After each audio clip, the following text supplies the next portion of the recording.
charcoal/firewood in cooking and why? 10 years gapin kay makasave magud ka siya.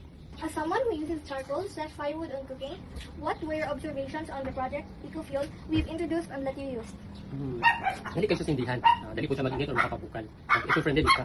Or aside sa makasave ka, maka-help din mo masave planet. What is your stand on the AIA and the team initiative on turning use on into charcoal? Maayo na ako kay ganing nahipot ko mga old paper because balay mga newspaper na recycle siya pero sa inyo.